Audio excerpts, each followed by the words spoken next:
book of 1 Samuel, chapter 17, 1 Samuel chapter 17. Ask you stand if you have it, 1 Samuel chapter 17.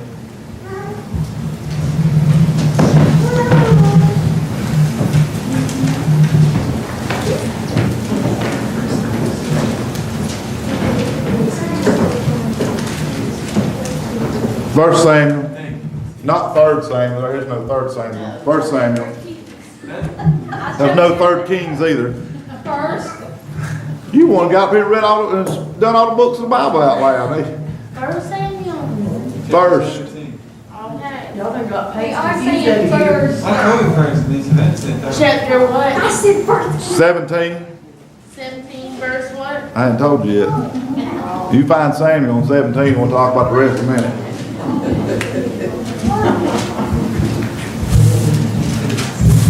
17. Yep, 1 Samuel chapter 17.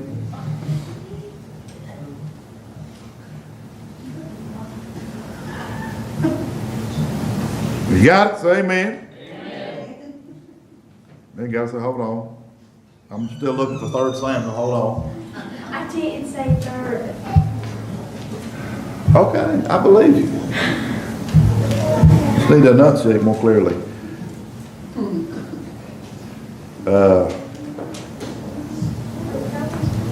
Do what? 1 Samuel chapter 17, verse 46.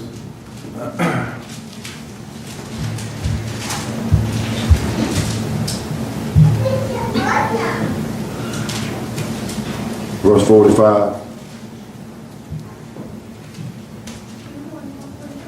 Yeah, 45. Then said David to the Philistine, you come to me with a sword, with a spear, with a shield, but I come to thee in the name of the Lord of hosts, the God of the armies of Israel, whom thou hast defied. Let us pray. Most gracious Heavenly Father, God, Lord, it's just an honor and joy, Father. God, a privilege, Lord God, to be gathered here again tonight, Father. And God, with a day and age, Lord God, where we're closer to you, Father God, being with you, Lord God, than we ever have been, God. It's exciting times, Lord. And God, I pray as only you can, Father, that you just help us, Lord God, to realize that we're on a little end of something big, Father. And Lord God, I want to tell you thank you for your precious Son, Jesus, Lord God. Lord, for salvation, Lord God, the greatest gift, Lord God, ever given to man, Lord God. Salvation, free pardon of sin, Father. And Lord, I want to say thank you, Lord. I thank you, God, for your love. God, I thank you for your grace and mercy, Father. I thank you, Lord God, for your precious Holy Ghost, God. Lead, guide, and direct, Father, as well. And God, I pray as all you can, God. Have your way in this service. Love you, thank you in Jesus' name. Amen. Amen. Walk out loud, take my hand. It's good to see you on Sunday night.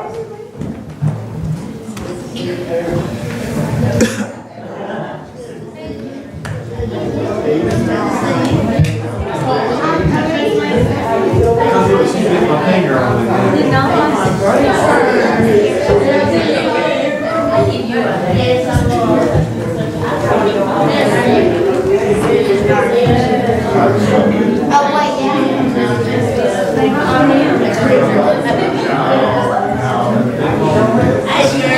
good to see you wear. You never want to shake the kids' socks.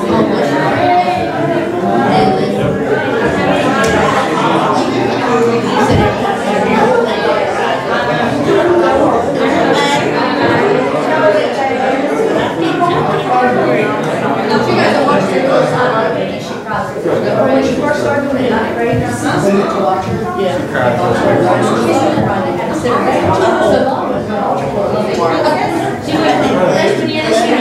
And then go watch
Dude, when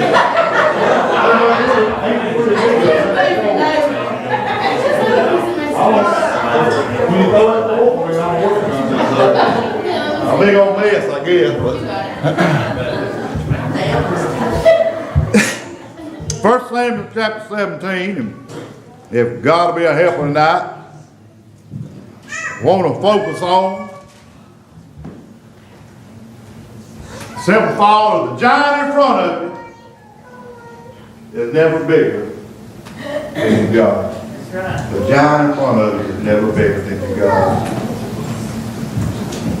Now we know that in the scripture, David and Goliath, story everybody's familiar with, so many different things to be drawn out here, so many different things to be learned from, so many different things in the passage here, and you go so many different ways with it. But I think one of the main reasons that God put this passage in the Word of God is because He knows there's going to be some things in life, some challenges in life that we think that we can't come through. Some things in life we think that we're not able to face. Some things, some battles in our life that we think we're going to lose. And truth be known, if God don't step up and fight for us, we're going to lose anyway. But anyway, is David and Goliath, we know about that. Scripture teaches Goliath he was a champion. Mighty man. He went out and represented and fought and had never lost a fight. From just a little lad. Whatever how old he is here, we don't really know. Grow up to be 9 foot 6 inches tall. Big old man, undefeated. No doubt he was intimidating. No doubt he had a voice that probably sounded like thunder.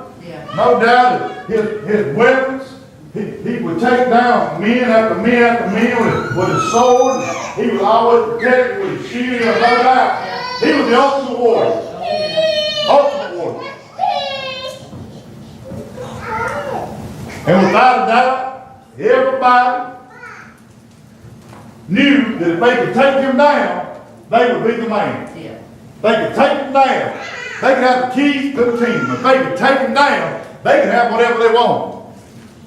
But no man was ever able to.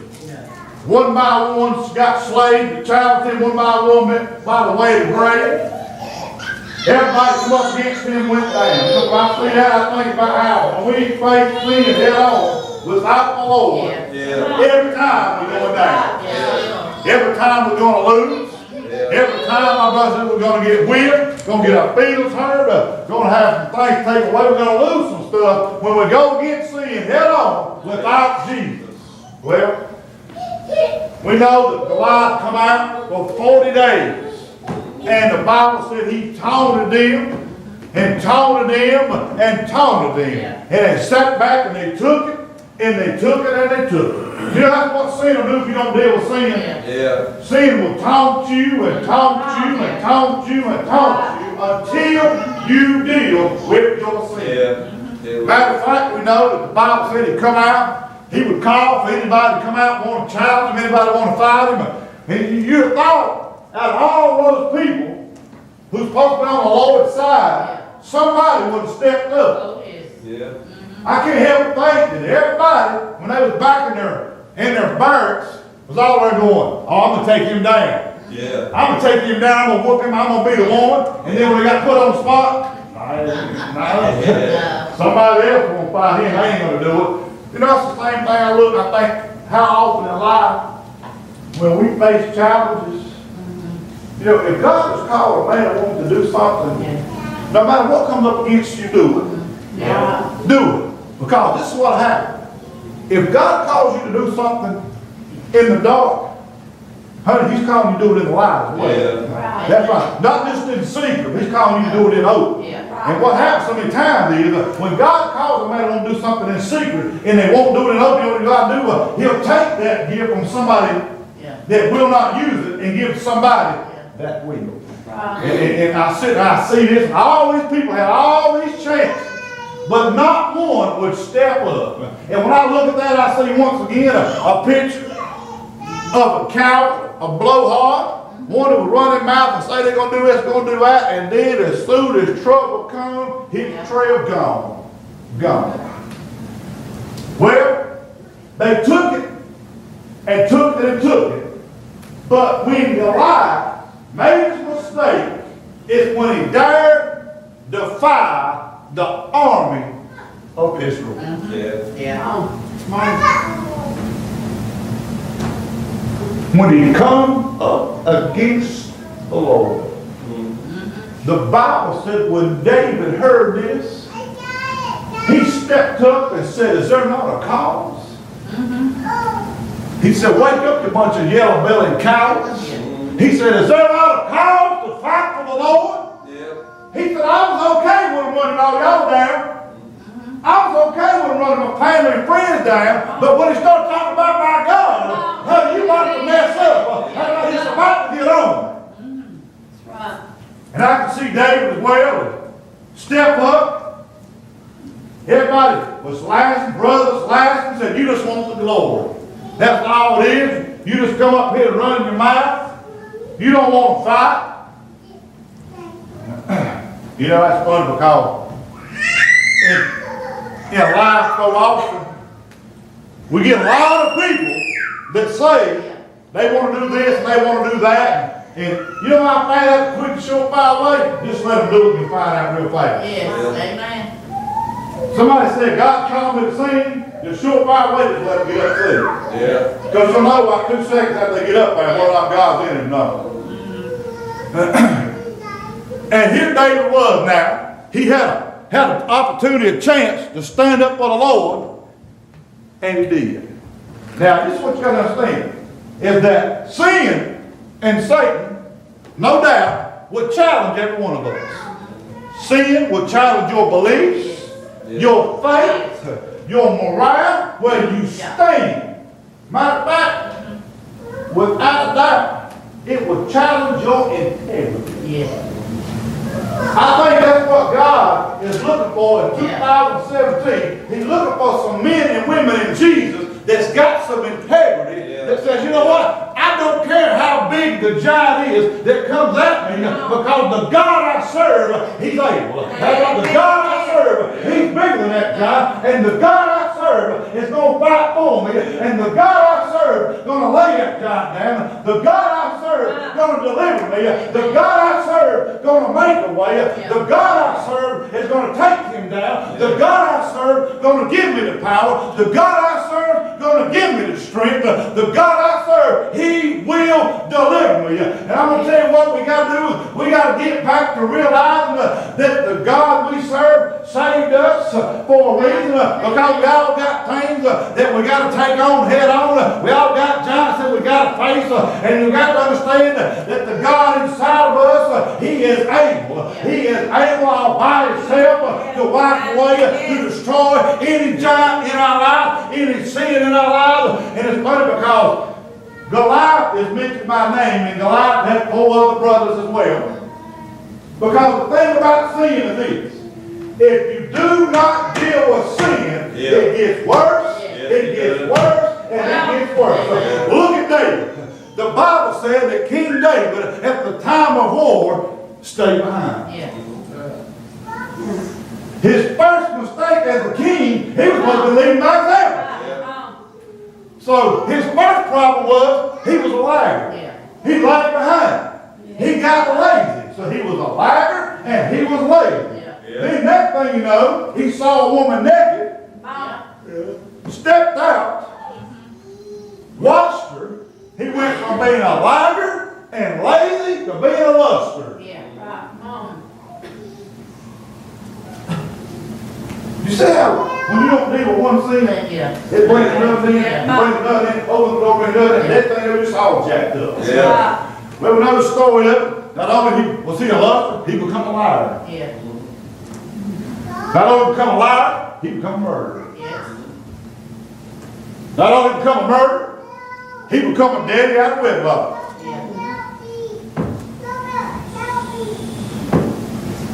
Knocked up another man's wife. While the man's still alive.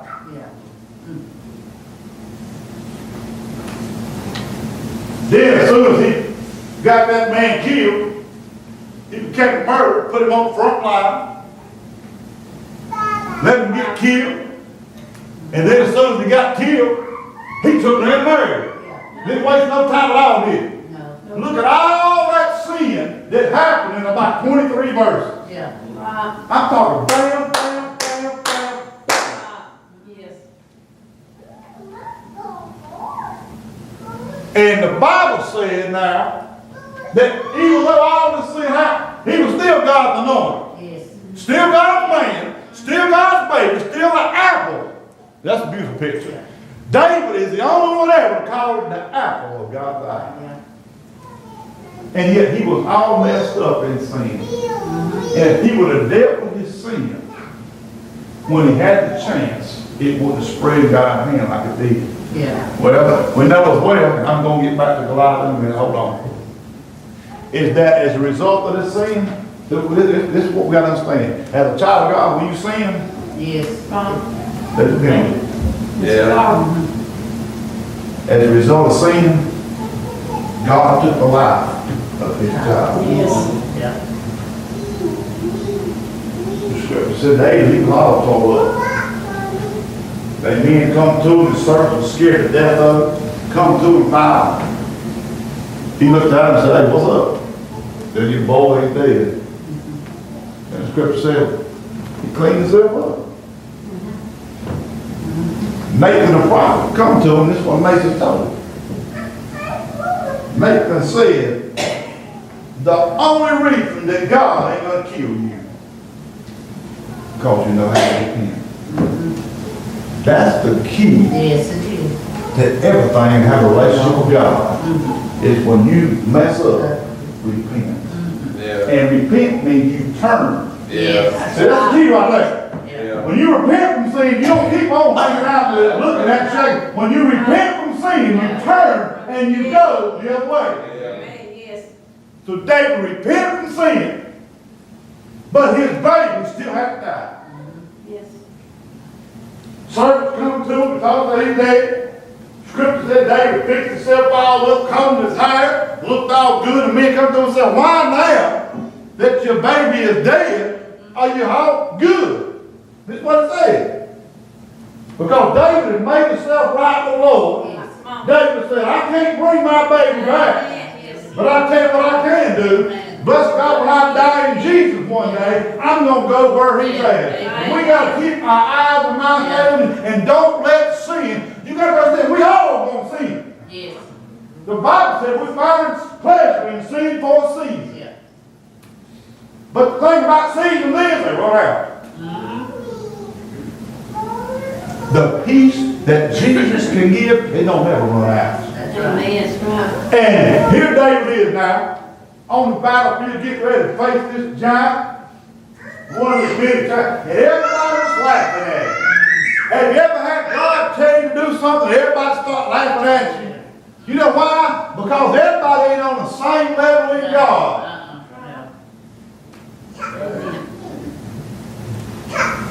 You got immature Christians, and you got mature Christians. You got babes in the Lord, you got adults in the Lord. Amen. Yes. And David, here even as a young lad, was an adult in the Lord. Yeah. Everybody laughed at him. Said, man, what do you think you're going to do? You don't do nothing. Watch sheep. This is what it said. He said, did a batter not come out and try to get one of them sheep? And I tore that joker to shreds. He said, did a lion not come up? Try to plug up one of them sheep. And I already been told him. He said, you know where that power come from, don't you? He said, that power come from the Lord. And then about that time, he looked at Goliath, who said, who are you? And this is what he told him. He said, I come to you in the name of the Lord. And he said, this whose armies you have defied. This is what he says. And he said, who will deliver you unto me this very day. He said, I'm going to take your head off in the name of the Lord. Amen. You know what we got to do sometimes? We got to cut sin off. Yeah. We got to cut it completely off at the neck, cut it off at the head, and be done with it. And well, the Bible said, well, as David got ready to go fight, Goliath didn't come out, and Saul come out, as he always did, because Saul was the king. And Saul brought all this stuff out. All this armor, all these weapons, and laid it all over David. And you got to understand something about David. David was just a shepherd. Yeah. Just a shepherd. He never wore all that stuff before. He never fought with all that stuff before. What good was that going to do? Why give a man a knife to go into a gunfight? And he give him all this stuff. David had it all on. And David told him this. He said, man, he said, I don't know about all this. Now he said, this stuff is unimproved. Yeah. He said, I don't know about this. He said, well, why don't I leave all this stuff behind? Let's just do it God's way. You know, it's funny sometimes how man will try to step in and tell you what you ought to be doing Oh, yes. when God's already given you orders. Yeah. And that's what's so funny. I love people to come up to somebody and say, well, I feel that the Lord want me to tell you you need to do this. I've been saved long enough where he wants me to do this, he's going to tell me to do this. Amen. He ain't going to send a messenger my way, he's going to tell me himself. Yeah. And the Bible said now, he said, look, I don't think I can wear this stuff that's unproven. We know what happened was that if he went to fight and would have won wearing that stuff, then Saul would have took the glory from the Lord. Yes, he would. And we know already the scripture said, God said, I'll share my glory with no man. Yeah. No man. Matter of fact, if he'd have went out there and won with that, before he got his head cut off, Saul would have been in town, everybody would have been bragging on Saul. And would have said he couldn't have done it. David couldn't have done it without Saul. So he took all that stuff off and told him that I'm just going to trust the Lord. Now, if you fix to fight somebody 9.5 feet tall, probably 450 to 500 pounds, that's decked out in full armor, you sit there thinking you probably need a bazooka. How am I going to take this jump down? And as David gets ready to choose his weapons, he goes to a little old brook. Stooped down, picked out 5 small stones. Now, I don't know about y'all, when I first started thinking, man, David, have you lost your mind? Have you seen how big that giant is? And you want to use a little bit of stones? The Bible said he got them stones up and put them in a little old pouch. Got a little old slingshot. Got ready to go fight. No doubt once again the enemy laughed at him. The enemy probably just stand upon him. Matter of fact, I believe his friends laughed, his family laughed. I believe he turned his back on him. Had nothing to do with it. Because after all, what does he think he's doing? But this is the beautiful thing about the Lord. The Lord had you fight the stuff that the world said, that ain't make no sense. But see, the world does not fight the giants that a saved person fights.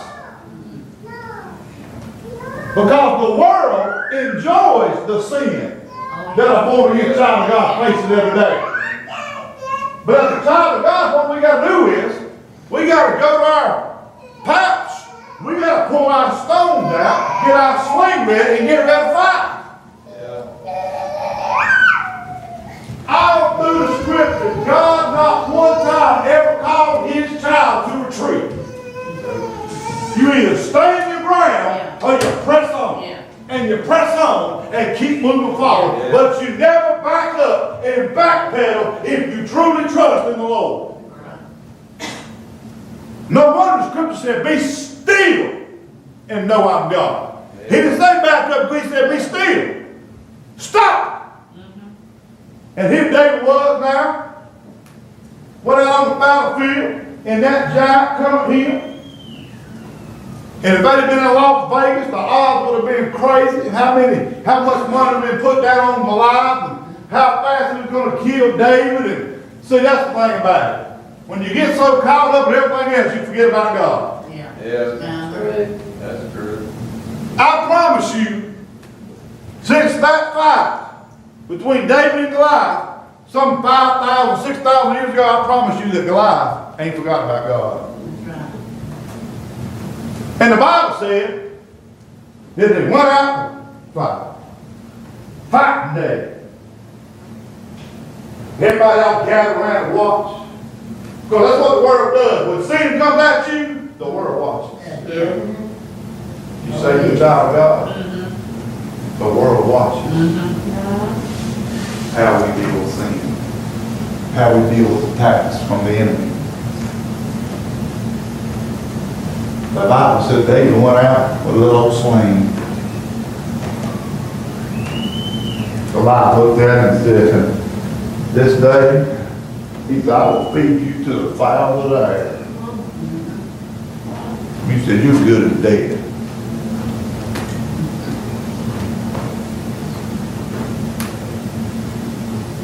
I can't help but think that Goliath stepped up and maybe draw his sword, get ready to come at David.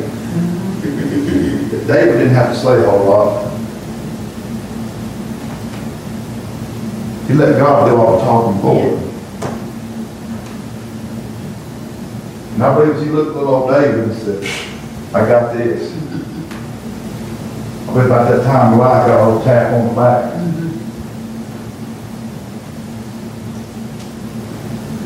I believe in his ear he heard this. You might got him, but you won't do nothing with me.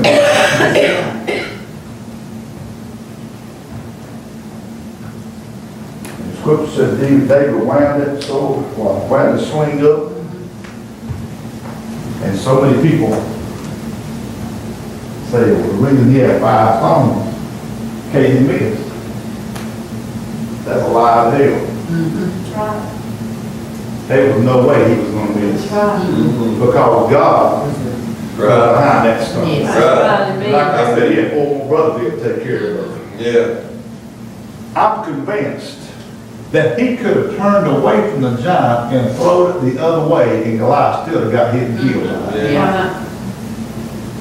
And the Bible said he wound that sling up and slang it.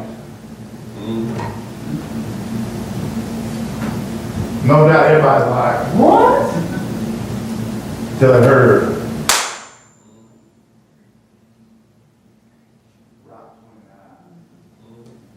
And they watched that stone sink in Goliath's forehead. Watched Goliath's eyes roll back in his head. Watched Goliath quit breathing. Saw Goliath fall to the ground. No doubt there was a hush over the crowd. All those that been pulling against David stepped back and said, I told you. I told you he was the man. I told you he was going to take care of this. I told you he was. You know, it's kind of funny how people do like that. Yeah. But man ain't going good, so they'll run you all in the ground. Yeah. You act back together. I told you he was the man. I told you they was going to do it. The Bible said, this is how good God is, that when Goliath fell, he fell face first to the ground. And if you've ever been in a fight before, and you've either been knocked out or knocked somebody out, when you punch them in the face, they never fall forward. Matter of fact, it's impossible to fall forward when you get hit. Yeah. Or anybody I've ever hit never went that way, went the other way. And when I got hit, I went the other way. But this, the beautiful part about that is that when David let go of that pebble, that stone, by the time it hit Goliath in between eyes, I put it right here in the Holy God. Yeah. Bang! And said, you might have blasphemed me in this world, but going out, you're going to praise me. Knocked Goliath down on his knees, down on his face before the Holy God. And the scripture said then, David, this is how you got it. Because you know Saul stepped back before he was mad. But he wanted David dead. He didn't like try to kill him in his own house. Yeah. He tried everything he could to get rid of David. And the Bible said that instead of using Saul's sword, he went and took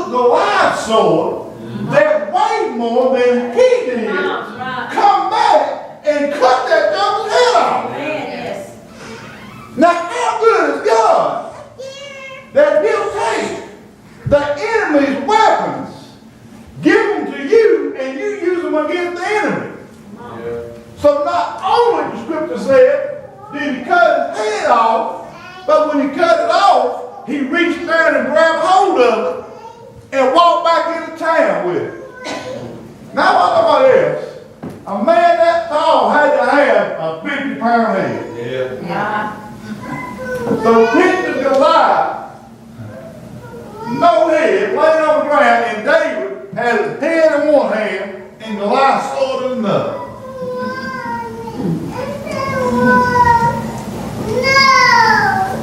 And David didn't have to say a word. David could have bragged on himself, but you know what he knew? He had nothing to do with it. That's right. Yeah.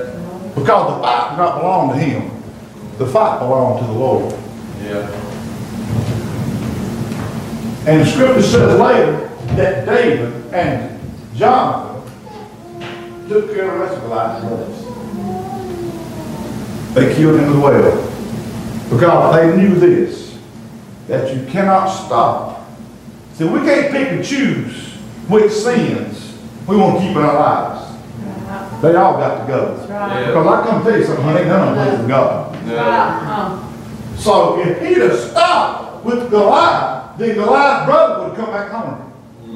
They'd come back. That's why we cannot stop short of total deliverance.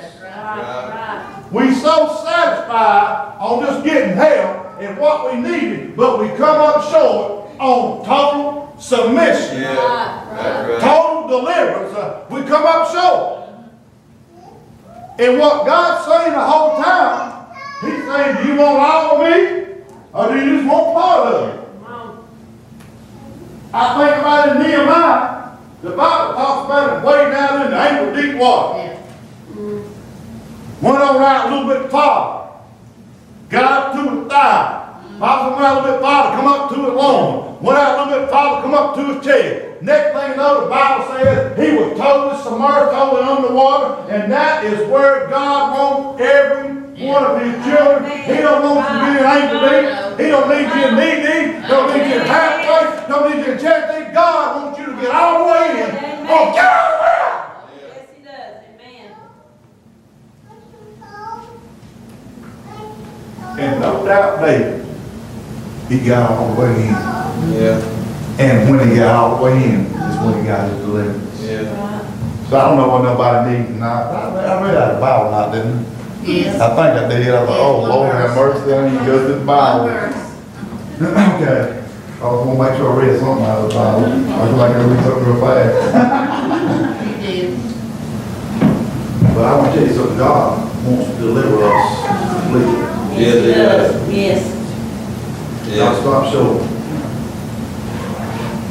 God don't want to deliver us from one sin. He wants to deliver us from all our sins. Yeah. And the thing that'll hinder us the most be the things we want to hold on to. Yeah. You know what saved folks are good at doing? Holding on to sin. Yeah. Holding on. When the whole time God's saying, you can't trust me if you don't trust me. My brothers and sisters, we got to let go of some stuff and lay it down. Yes. If we want total deliverance. If we want to get our power back in the Lord, we got to lay some stuff down. If we want to get our total joy back, we got to lay some stuff down. We want our peace of mind back, we got to lay some stuff down. We want our home back, we got to lay some stuff down. We want to take our school back, we got to lay some stuff down. We want to take our court system back, we got to lay some stuff down. If we want to take this world back, we got to lay some stuff down. Because it's the church, it's the born again people that walk around with stuff in their lives, not pleasing God, that's hindering us and keeping us from being who God's called us to be. When all we got to do is say, Jesus, Yeah. forgive Yeah. and mean it. Amen. Right. I don't know what nobody needs, and I ask everybody to stand. But I do want to let you in on this. I don't know what you're struggling with, but it ain't bigger than our God is. That's right. And God has given you everything you need to take care of everything that Yeah. Satan throws at you. But this is the key, you got to use it. Yeah. David could have said, man, ain't no way I'm gonna win this fight. And went up there and got killed. But David said, Lord, if you with me, we're gonna fight. You say fight, we're gonna fight. You say I'm gonna win, we're gonna win. We got to believe God. We got to take God at His word and Yeah. trust God, believe God. And know that God ain't brought us this far to leave us. That's right. Whatever it is not, bring to the Lord. Go ahead, brother.